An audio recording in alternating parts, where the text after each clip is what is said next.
신명기 32장 7절서부터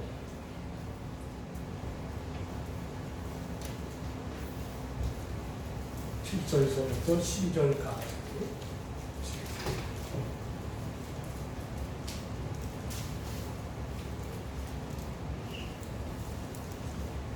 신명기 32장 7절서부터 12절까지 제가 한 절, 여러분들이 한 절 말씀을 교독으로 보시겠습니다. 찾으셨죠? 옛날을 기억하라. 역대의 연대를 생각하라. 내 아버지에게 물으라. 그가 내게 설명할 것이요. 내 어른들에게 물으라. 그들이 내게 말하리로다.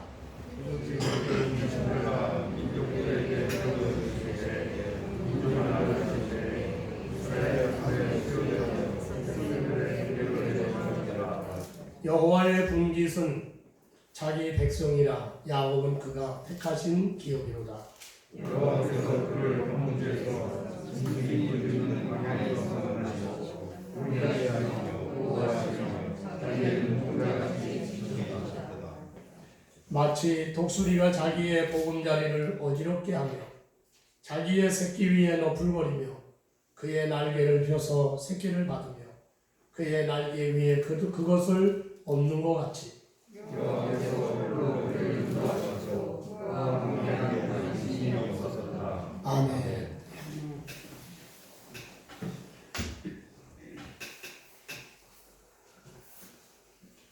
오늘 말씀의 제목은 옛날을 기억하여 감사하라. 옛날을 기억하여 감사하라가 오늘 말씀의 제목입니다. 교회 안에서 추수감사절 예배가 언제부터 시작이 되었습니까? 대부분의 성도님들은 미국의 청교도들이 시작했다고 생각합니다. 1620년 12월 21일 미국의 청교도들이 신앙의 자유를 찾아 메이플라워호를 타고 미국 대륙에 도착한 후에 온갖 고생과 역경 가운데서 밭을 만들고 또 씨를 뿌려서 1623년에 가을에 비로소 첫 수확을 거두었습니다. 그리고 그 얻은 곡식을 하나님께 드리며 감사하여 예배를 드렸는데 이것이 추수감사절의 처음이라고 생각합니다. 그러나 그렇지 않습니다.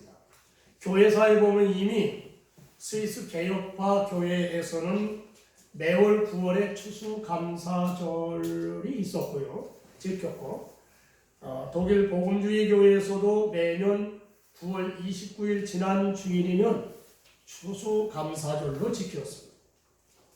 그러나 추수감사절은 이미 구약 세대에서부터 시작이 되고 있습니다. 성경 출애굽기 23장 16절과 레위기 23장에 보시면 이스라엘 백성들이 추수를 마친 후 7일간 초막절을 지켰습니다. 이 초막절을 다른 말로 수장절이라고 하기도 하죠. 이 수장절이나 초막절이 곧 추수감사절입니다. 다만 세계에서 제일 큰 미국 교회가 추수감사절을 교회의 큰 절기로 지키면서 또 우리 한국교회도 선교사님들에게 배워서 추수감사절을 지킴으로 미국 교회가 처음이라고 생각할 뿐이죠. 오늘 본문 말씀은 모세의 고별 설교입니다. 모세가 이제 120세가 되었습니다. 이제 요단강 건너편에 서서 사랑하는 백성들에게 마지막 유언 같은 말씀을 하고 있습니다. 그 가운데 오늘 본문 7절에 옛날을 기억하라.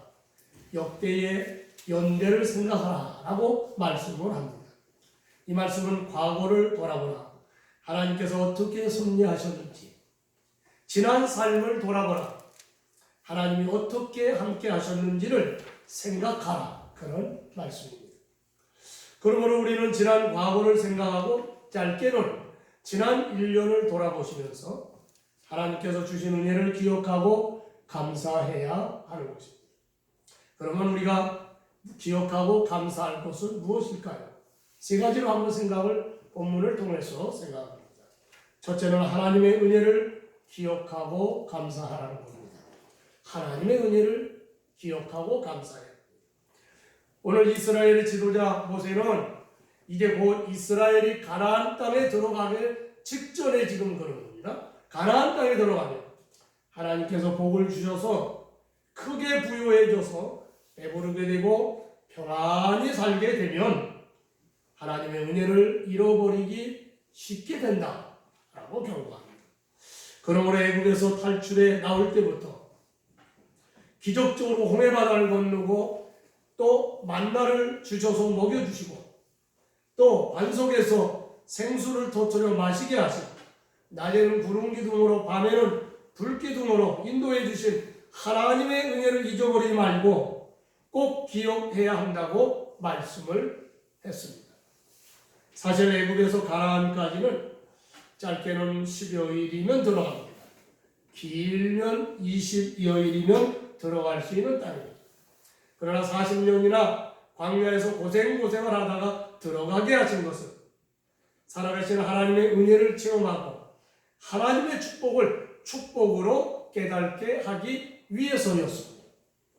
사실 한 달에 1,000만 원씩 벌었으면서 하나님의 은혜를 모르고 사는 것보다는 한 달에 200~300만 원씩 벌어서 어렵게 살면서도 날마다 하나님이 함께 하시고 하나님이 간섭하시고 인도하시는 은혜를 체험하며 사는 생활이 더 값지고 귀한 생활입니다. 그렇기 때문에 열흘 내지 20여 일이면 들어갈 수 있는 거리였지만 광야를 40년 동안이나 지나면서 하나님의 은혜를 체험하게 한 겁니다. 그러므로 신명기 8장 12절로 14절의 말씀에서도 내가 먹어서 배부르고 아름다운 집을 짓고 거주하게 되면 또 내 소와 양이 번성하며 내 은금이 증식되며 내 소유가 다 풍부하게 될 때에 내 마음이 교만하여 내 하나님 여호와를 잃어버릴까 염려하노라 라고 간곡히 말씀을 하셨습니다. 또 신명기 8장 17절 18절에서도 그러나 내가 마음에 이르기를 내 능력과 내 손의 힘으로 내가 이 재물을 얻었다 말할 것이라. 내 하나님 여호와를 기억하라. 그가 내게 재물 얻을 능력을 주셨습니다 라고 말씀을 하셨습니다. 그렇습니다. 하나님의 은혜를 받고 축복을 받았으며 그 하나님의 은혜를 잊지 말고 기억할 줄 아는 사람이 하나님의 기뻐하시는 사람이고 또 오래오래 복을 간직할 수 있는 사람이었습니다. 하나님의 마음에 합한 사람이라고 하는 다윗을 한번 생각해 보세요. 다윗은 하나님의 은혜와 복을 늘 기억하며 겸손할 줄 아는 사람이었습니다. 사무엘하 7장 8절 이하의 말씀을 보시면 하나님께서는 다윗이 내가 본래 무엇인 줄 아냐? 이렇게 그를 찔러서 깨닫게 하십니다. 그러니까 본래 너는 양치기 목동이었다. 그런 말씀을 하시죠. 거기에 보면 만군의 여호와께서 이와 같이 말씀하시기를 내가 너를 목장 곧 양을 따르는 데서 데려다가 내 백성 이스라엘의 주권자로 삼고 내가 가는 모든 곳에서 내가 너와 함께 있어 네 모든 원수를 네 앞에서 멸하였은즉 땅에서 위대한 자들의 이름같이 내 이름을 위대하게 만들어 주리라 라고 말씀을 하셨습니다. 그러자 다윗이 하나님 앞에서 이렇게 대답을 합니다. 주 여호와여 나는 누구이오며 내 집은 무엇이기에 나를 여기까지 이르게 하셨나이까 하고 감격스러운 대답을 합니다. 그러니까 다윗은 하나님의 은혜를 아는 사람이에요. 옛날 미국에서 흑인을 노예로 매매하던 때에 있었던 일입니다. 흑인을 사서 데리고 가던 백인이 그 흑인이 말을 안 들었던 것 같아요. 말을 안 듣는다고 욕을 퍼부면서 칼을 집어던지고 그랬습니다. 그때 마침 그 옆에 있던 백인 신사가 얼른 손으로 막아 그 흑인의 생명을 구하였습니다. 그 백인 신사는 흑인 노예를 구하려고 내밀었던 손에 칼을 맞아 피가 철철 흐르고 있었습니다. 그런데 돈까지 내주면서 너의 값을 치러주고 내가 대신 이 청년을 내가 데려가겠어. 이 사람을 해방시켜 주십시오. 그리고 돈을 주고 그 흑인 노예를 해방시켜 줬습니다. 그랬더니 그 흑인은 너무 감격해서 자원해서 그 신사를 따라가 평생 일하며 돕겠습니다 라고 말을 합니다. 사실 돈 주고 이제 해방을 시킵니다. 그래서 그 간청을 받아들여서 그 흑인 노예를 집으로 데리고 왔습니다. 그러나 세월이 가면서 흘러가면서 가끔 불순종하고 투정을 했습니다. 그럴 때마다 주인 신사는 아무 말도 하지 않고 그의 칼자국을 보여주었습니다. 그러면 그때마다 얼굴을 수그리고 말을 참 잘 듣곤 했다고 하지요. 그렇습니다. 우리는 지난날 받았던 하나님의 은혜를 기억하고 감사해야 합니다. 구원의 은혜뿐만 아니라 지금까지 베풀어 주신 하나님의 은혜를 감사해야 될 줄 믿습니다. 믿으시면 아멘 하시길 바랍니다. 두 번째는 성도는 하나님께서 택하여 주신 기업임으로 감사해야 합니다. 오늘 9절에 여호와의 분깃은 자기 백성이라 야곱은 그가 택하신 기업이로다 라고 했습니다. 하나님께서는 이 땅에 많은 민족과 백성들이 있는데 그 가운데서 이스라엘을 선택하시고 자기의 분깃, 다시 말해서 소유로 삼으신 겁니다. 신명기 7장 6절의 말씀에서도 보면 너는 여호와 네 하나님의 성민이라 네 하나님 여호와께서 지상 만민 중에서 너를 자기의 기업의 백성으로 택하셨나니 그 뒤에는 너희가 수요가 많은 게 아니라 적은 너희를 택했다 이렇게 말씀을 하죠. 그러므로 하나님께서 이스라엘 백성들을 애굽에서 구원해 주셨습니다. 그러니까 이들이 하나님의 백성이니까 애굽에서 구원해 주셨어요. 홍해 바다를 갈라 육지처럼 건너게 하시고 광야에서 만나를 주어 먹여주시고 또 반석에서 생수를 터뜨려 마시게 하시고 낮에는 구름 기둥으로 밤에는 불 기둥으로 인도해 주셨습니다. 그것은 이스라엘 백성이 하나님의 택함 받은 소유요 하나님의 백성이기 때문입니다. 마찬가지로 오늘 그리스도 안에서 영적 이스라엘 된 성도들은 다 하나님의 선택받은 하나님의 분깃, 하나님의 소유입니다. 그러므로 하나님의 소유된 우리 성도들을 하나님께서 귀중하게 여기십니다. 그래서 날마다 관심을 가지시고 돌아보십니다. 가꾸어 만져주시고 또 은혜 베풀어 주십니다. 필요한 것은 채워주시고 답답한 것을 만나는 길을 열어주시고 부르짖고 기도하면 응답해 주시는 겁니다.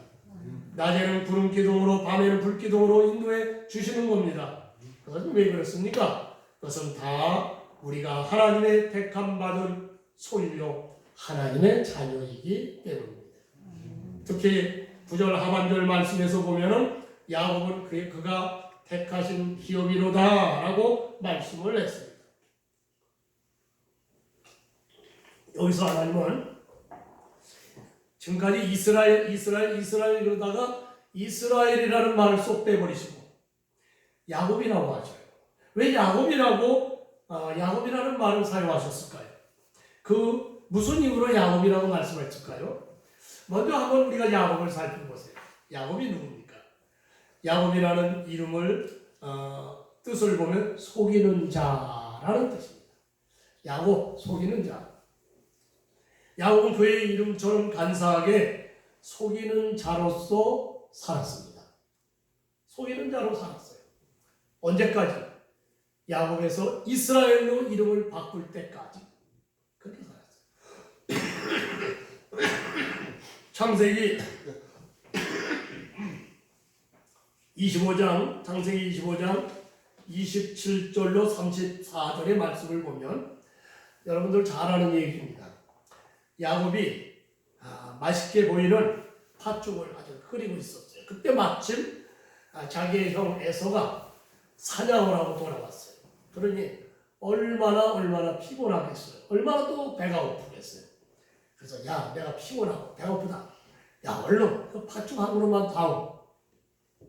그랬어요. 그랬더니 이 야곱이 알았어요 하고 빨리 여기 앉으세요 하고 한 그릇 쏙 내주는 것이 아니라 형님이 내게 장자의 명분을 팔면 내가 이 팥죽을 주겠습니다.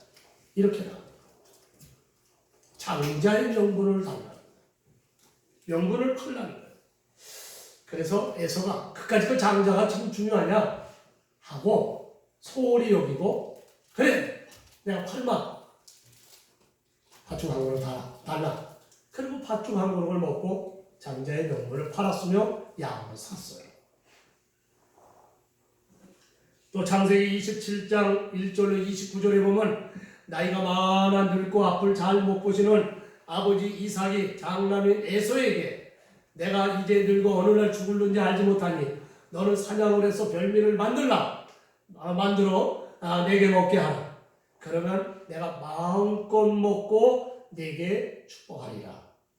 그렇게 말해요. 그러자 그 말을 엿들은 어머니 리브가가 야곱에게 그 사실을 가르쳐 줍니다. 그래서 좋은 염소 새끼 2마리를 가져다가 별미를 만들어 아버지 이삭에게 갖다 드리면서 아버지 저 에서예요. 에서가 왔어요. 아주 맛있게 이렇게 사냥한 고기로 음식을 만들어 가져왔습니다. 아버지가 좋아하는 별미예요. 하고 대답 이렇게 빨리 왔어? 예, 오늘은 순적하게 바로 가서 만나서 잡았습니다. 이제 이렇게 거짓말을 하고 그리고 아버지가 아무래도 의심스러운데 아니에요 하면서 아버지가 장자 형님 에서가 받아야 할 축복을 야곱이 가르쳐서 자기가 받아버렸습니다. 자, 그러니 얼마나 그의 형이 원통하고 그냥 난리가 났습니까? 자, 그랬던 야곱이 창세기 33장 10절을 보면 어떤 모습으로 나타납니까? 동생 야곱을 원수같이 생각하고 죽이려 하던 형 에서를 만나서 많은 예물을 주면서 형 에서에게 이렇게 말합니다. 내가 형님의 얼굴을 배우니 하나님의 얼굴을 본 것 같사오며 형님도 나를 기뻐하시니이다. 그 형님을 보니까 하나님의 얼굴을 본 것 같아요. 얼마나 참 뻔뻔하고 간사합니다. 바로 이스라엘이 그렇게 뻔뻔하고 간사하다. 겉으로는 이스라엘이지만 네 속을 봐라. 너는 야곱이다. 얼마나 뻔뻔하고 간사합니다. 오늘 그러나 하나님께서 이스라엘 야곱을 택하여 자녀로 삼은 백성이기 때문에 그래도 뻔뻔해도 그래도 사랑하시고 그래도 은혜를 베풀어 주신 것이다. 그 말입니다. 오늘 우리가 다 야곱처럼 뻔뻔하고 감사합니다. 그러나 주의 택함받은 주의 백성이기 때문에 아니 주의 자녀이기 때문에 미운 짓을 해도 주께서 우리를 내치지 아니하시고 하나님 앞에 바로 살지 못해도 그래도 여전히 사랑해 주시고 은혜를 주시는 겁니다. 우리도 자녀들이 어떨 때는 그렇게 미울 수가 없어요. 네? 참 어떨 때는 그냥 속상해가지고 때려치고 싶을 때도 있어요. 그러나 자식이기 때문에 다 참아주는 게 아니겠습니까? 우리 하나님이 그러신 거예요. 하나님이 그래요. 우리는 그것을 감사해야 됩니다. 믿으시면 아멘 하시기 바랍니다. 마지막 세 번째로 하나님께서 우리를 보호하시고 인도해 주셨음을 감사해야 합니다. 이스라엘 백성들은 애굽에서 나와 광야에 있었습니다. 그들에게는 먹을 음식도 마실 물도 없었습니다. 더욱이 사나운 짐승들은 사방에서 그들을 해하려고 울부짖고 있었습니다. 이때는요 광야에는 사자도 있었고 전갈도 있었고 맹수들이 다 있었어요. 지금은 사자가 도망갔습니다. 그때 만일 하나님께서 그들을 구해주지 않았다면 이스라엘은 광야에서 멸망할 수밖에 없었습니다. 그런데 하나님께서는 그들을 호위하시며 보호하시고 눈동자같이 지키시고 인도해 주셨습니다. 10절에 보면 호위하시고 보호하시며 자기의 눈동자같이 지키셨구나. 12절에 여호와께서 홀로 인도하셨고, 여기 10절에 호위한다는 말은 따라다니며 지켜 보호한다는 의미죠. 그런데 보호는 이 호위는 아무에게나 사용하는 게 아니에요. 높은 사람, 대통령을 호위한다고 그러잖아요. 네. 그러니까 마치 하나님이 이스라엘 백성을 높은 사람을 대우하는 것처럼 대우하셨다. 또 자기 눈동자같이 지키셨다고 했습니다. 눈동자는 인간의 신체 부위 중에 가장 약한 부분이죠. 쉽게 다칠 수 있는 약한 부위입니다. 이 말은 이스라엘을 최우선적으로 아끼고 아주 조심스럽게 보호해 주셨다는 그런 의미입니다. 그렇습니다. 하나님께서 택한 주의 백성인 우리들을 지난 1년 동안도 호위하시고 보호하시며 눈동자처럼 지켜주셨습니다. 금년은 우리 일생에 겪어보지 못한 코로나19 중국 우한 폐렴으로 우리 전 국민들이 고통을 당하고 있습니다. 우리 한국뿐만 아니라 세계 모든 백성들이 그렇게 고통을 당하죠. 여러분들도 그렇겠습니다만 제 일생에 처음으로 비대면으로 예배를 드리는 환난을 만났습니다. 교회는 정상적으로 드리지 못하는 예배가 지금도 계속되고 있지 않습니까? 그런 가운데서 많은 사람들이 코로나19로 사망하거나 병원에서 치료받는 고통을 받고 있습니다. 그런데 우리를 돌아보면, 우리 자신들을 돌아보면 그런 가운데서도 코로나 바이러스로부터 지켜보호하여 주시고 눈동자처럼 지켜주셨습니다. 그러므로 우리는 감사하지 않을 수가 없습니다. 코로나19로 지금 많은 자영업자들이 폐업을 하고 회사가 어려워져서 직장을 잃고 경제적 환란을 당하고 있습니다. 이야기하는 분들에 의하면 내년이면 많은 자영업자들 정말 더 많이 폐업을 하고 문을 닫는다. 우리 한국이 정말 지금까지 보지 못했던 경제 어려움이 온다. 그런 얘기들을 하고 있어요. 정말 지금 경제적 환란이 지금도 있지만 앞으로도 그럴 거예요. 여러분 그런 가운데서도 지켜보호하여 주신 것을 여러분 감사해야 합니다. 솔직히 말하면 우리가 코로나19 바이러스를 잘 방역하고 마스크 잘 쓰고 손을 잘 씻는다고 다 막을 수 있을까요? 우리는 최선을 다하여 방역하고 마스크를 잘 쓰고 손을 잘 씻어야 하지만 하나님께서 성령으로 지키시고 보호해 주셔야 하는 겁니다. 하나님의 보호하심과 지키심이 없으면 우리의 수고가 다 헛된 겁니다. 시편 127편 1절 2절 말씀에서 그렇게 말씀하셨습니다. 여호와께서 집을 세우지 아니하시며 세우는 자의 수고가 헛되며 여호와께서 성을 지키지 아니하시면 파수꾼의 깨어 있음이 헛되도다. 너희가 일찍 일어나고 늦게 누우며 수고의 떡을 먹음이 헛되도다. 우리가 아무리 수고하고 노력해도 하나님이 지켜주셔야 됩니다. 하나님이 보호해 주셔야 됩니다. 그러나 하나님께 감사하는 성도들이 되시기를 바랍니다. 금은 아무 곳에나 있지 않지 않습니까? 금을 패는 어떻게 합니까? 땅속 깊은 곳에서 금을 캐야 합니다. 마찬가지로 노력하고 힘쓰고 기도하는 사람만이 감사할 수가 있습니다. 하나님의 은혜는 감사하는 자 속에 있습니다. 감사는 인격의 표시이기도 합니다. 감사를 얼마나 잘하느냐? 그 사람이 인격적으로 나은 사람이죠. 우리 인생에 감사가 없으면 성공하는 데 어려움이 많이 있습니다. 감사하는 사람은 꽃과 같아서 향기롭죠. 감사하는 사람은 사람들을 가까이 하면 가까이 할수록 다른 사람도 감사할 수 있도록 하는 겁니다. 그러니까 감사하는 사람을 친구로 삼으면 우리도 저절로 감사하게 해요. 그러나 만나면 불평하고 원망하는 사람이 있죠.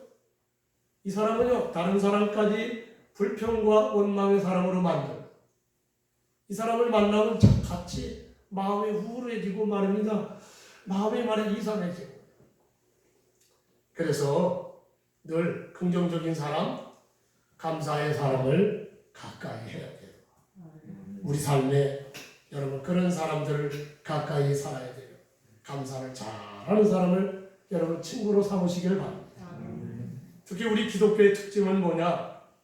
항상 선순환적이라는 거예요. 기독교의 특징은 선순환적입니다. 무슨 말이냐면 좋은 정상이 자꾸 되풀이되는 것이 우리 기독교의 특징 중에 하나입니다. 여러분 잘 아시는 것처럼 열왕기하에 나오는 귀부인 수넴 여인을 잘 아실 겁니다. 이 수넴 여인이 엘리사 선지자를 아주 극진히 대접을 했습니다. 주의 종 선지자를 대접하니 얼마나 좋은 일이겠습니까? 수넴 여인은 어떤 속셈을 가지고 대접한 것은 아니에요. 주의 종을 대접하겠다는 그저 선한 뜻을 가지고 대접한 겁니다. 그랬는데 자기가 바라지 않았던 아들을 낳는 축복을 받은 겁니다. 그러나 수넴 여인이 아들을 원하지 않은 것은 아니었어요. 간절한 소원이었어요. 예? 아들이 없으니까 그 당시에 자식이 없으면 참 그 여인은 저주받은 여인이라고 하지도 말을 들었어요. 그러니 자식이 있고 아들이 있는 거 얼마나 소원했겠어요. 그런데 남편이 나이가 많다고 그랬잖아요. 그것은 이루어질 수 없는 일이기 때문에 아예 포기를 한 거예요. 그런데 엘리사 선지자를 대접했더니 그 소원하던 아들을 얻은 겁니다. 그러니까 좋은 일을 하니까 더 좋은 일이 생기는 거예요. 그래서 수펄천 목사님이 이렇게 말씀하죠. 별빛을 주시는 하나님께 감사하며 별빛보다 더 밝은 달빛을 주시고 달빛 주신 하나님께 감사하며 달빛보다 훨씬 더 밝은 햇빛을 주시고 햇빛을 주신 하나님께 감사하며 햇빛보다 더 밝은 천국을 주신다 라고 말씀합니다. 그러니까 우리가 늘 하나님께 감사하시길 바랍니다.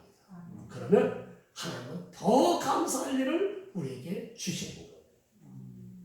선한 일을 하면 하나님은 더 좋은 일이 우리에게 생기도록 만들어 주십니다. 선순환적이에요. 특히 지난 한 해 동안 지켜주시는 하나님께 감사해요. 좋은 것, 또 내가 귀하게 여기는 물질로 여러분 하나님께 감사하시길 바랍니다. 그러므로 하나님께서 더 좋은 것으로 축복하시고 더 좋은 감사가 넘치게 되는 저와 여러분 다 되시기를 주의 이름으로 축원합니다. 기도하시겠습니다. 사랑하시는 아버지 감사합니다. 주께서 큰 은혜를 주셨습니다. 추수감사주를 맞이하게 하시고 지난 1년 동안 지켜주신 주님 앞에 감사하며 영광을 돌리게 하심을 감사합니다. 지난날 우리의 삶을 돌아보면서 아버지 그 옛날을 생각하며 감사하게 하시고 지난 1년 동안 지켜주신 하나님께 감사할 때 더 감사할 일들이 생긴다는 놀라운 이 선선한적 은혜를 우리가 깨닫고 날마다 감사하며 날마다 선한 일에 충성을 다하여 정말 하나님이 더 큰 복을 허락해 주시는 놀라운 저희들이 다 되도록 축복하여 주옵소서. 예수님의 귀하신 이름으로 기도합니다. 아멘.